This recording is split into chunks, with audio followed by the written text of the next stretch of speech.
রোজার মধ্যে আপনি যদি ওজন বাড়াতে চান বা ওজন কমাতে চান, হ্যাঁ, অথবা রোজার মধ্যে কি ধরনের খাবার খাবেন যাতে আপনার শরীর ফিট থাকে, আজকের ভিডিওতে এই টপিক নিয়ে কথা বলবো, যে রমাদান ডায়েট প্ল্যান। এই ভিডিওটা হচ্ছে মূলত রমাদান ডায়েট প্ল্যান। যারা ওজন বাড়াতে চান বা ওজন কমাতে চান, কিভাবে ওজন বাড়াইতে পারেন, কিভাবে ওজন কমাইতে পারেন, তাহলে ভিডিওটা পুরোটা দেখেন। তো যারা মূলত রমজানে ওজন বাড়াইতে চান তাদের জন্য এই ভিডিওটা খুবই গুরুত্বপূর্ণ।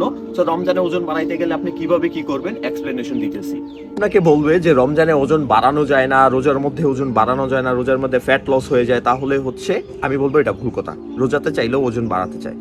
তো আসেন সিরিয়াস কথা বলি। নাম্বার ওয়ান, রমজানে ওজন বাড়াইতে গেলে আপনাকে একটু স্ট্রাগল করতে হবে। এবং রমজানে কারা ওজন বাড়াইতে পারবে? যারা মূলত দিনের বেলা ফ্রি থাকে, তেমন কোনো কাজকর্ম থাকে না, মূলত যারা স্টুডেন্ট, তারা সিরিয়াসলি রমজানে ওজন বাড়াইতে পারবে। কিভাবে বাড়াবে? আপনাদেরকে একটা পিওর ডায়েট প্ল্যান দিতেছি। একটা ইফতার থেকে শুরু করতেছেন। তো আপনি যদি ইফতারে একটা নেন, তাহলে একটা মিল, রাতে দুইটা, এবং তিনটা মিল মূলত হয়ে থাকে। এখন এই হেভি ইফতার খাওয়ার পর রাতের খাবারটা ঠিক মতো হয় না, অনেকে সেহরিতেও ঠিক মতো খাইতে পারেন না। এর জন্য রমজান যেহেতু এবাদতের মাস, আপনাদেরকে রাতে সজাগ থাকতে হবে। এখন ধরেন যেহেতু আপনি স্টুডেন্ট বা হচ্ছে আপনার দিনে কাজকর্ম তেমন নাই, তাহলে রাতে সজাগ থাকলে আপনার তেমন কোনো আসে যায় না। কারণ রাতে আপনি সজাগ থেকে ইবাদত করবেন, ওয়ার্কআউট করবেন এবং ডায়েট করবেন। কিভাবে আমি বলি, ধরেন আপনি ইফতারে আপনি হেলদি একটা ডায়েট নিলেন। এখন ইফতারে কি থাকতে পারে? পর্যাপ্ত পরিমাণ ছোলা বুট, সাথে সালাদ, ফল, জুস, যেগুলোতে প্রায় ভালো ক্যালোরি। হ্যাঁ, এর সাথে আপনি এক্সট্রা খাবার চাইলে অনেক কিছুই অ্যাড করতে পারেন। ওটস মিল অ্যাড করতে পারেন, চাইলে আপনি রাইস রাখতে পারেন, রুটি রাখতে পারেন, মাংস রাখতে পারেন। ওটা হচ্ছে আপনার ইচ্ছা, অনেক কিছু অ্যাড করা যায়, কারণ রমজান ইফতারের ভেরিয়েন্টের অভাব নাই। চাইলে যেহেতু গেইন করবেন, কিছু মিষ্টিও রাখতে পারেন। এরপরে 2 নাম্বার, আপনি মাগরিব নামাজ পড়ে এসে আপনি একটা ওয়েট গেইন শেক নিলেন। আপনি একটা ওয়েট গেইন শেক কিভাবে বানাবেন, ভিডিও অলরেডি আমার ইউটিউব চ্যানেলে দেওয়া আছে। 3 নাম্বার, আপনি হচ্ছে এরপরে আপনি এশারের জন্য রেডি হয়ে গেলেন। এশার নামাজ পড়ে আপনি হচ্ছে তারাবি পড়ে বাসায় আসলেন। বাসায় আসার পর ছোট্ট একটা প্রি ওয়ার্কআউট নিয়ে আপনি চলে গেলেন জিমে, কারণ রমজানে জিম লেট নাইট পর্যন্ত খোলা থাকে।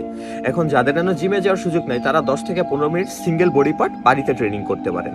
অথবা জিমে গেলেও আপনি তখন সিঙ্গেল বডি পার্টই ট্রেনিং করবেন। একদিন আর্মস ডে, একদিন ট্রাইসেপ, একদিন বাইসেপ, তারপরে হচ্ছে একদিন লেগ, একদিন শোল্ডার, এরকম। রমজানে আপনার পুশপুল লেগ ডে বা হচ্ছে লেগ পুশপুল, এই ধরনের ওয়ার্কআউট বা করার দরকার। আপনি সিম্পল ব্রো স্প্লিট ওয়ার্কআউট করবেন। এরপরে সেখান থেকে আসার পরে আপনি হচ্ছে আপনি সাথে ভাত, সবজি, পর্যাপ্ত পরিমাণে সালাদ এবং হচ্ছে আপনার মাছ মাংস নেবেন।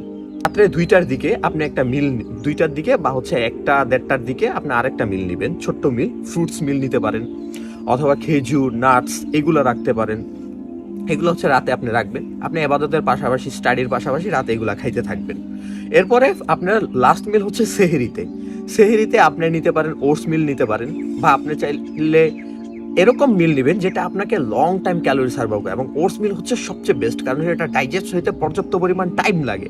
আপনি যদি ভাত খান, হ্যাঁ, দেখবেন মোটামুটি আপনি ঘুম থেকে উঠতে উঠতে আবার আপনার খিদে লেগে গেছে। তো অনেকে সেহরিতে ভাত খায়, অনেকে হচ্ছে আপনার মূলত এই ধরনের খাবারই মূলত খায় বাংলাদেশে, ভাতটা।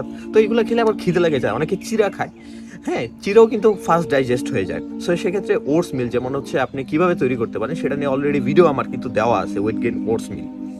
সেটা রেডি করবেন, সেটা খাবেন। খাওয়ার পর পর্যাপ্ত পরিমাণ পানি খাবেন।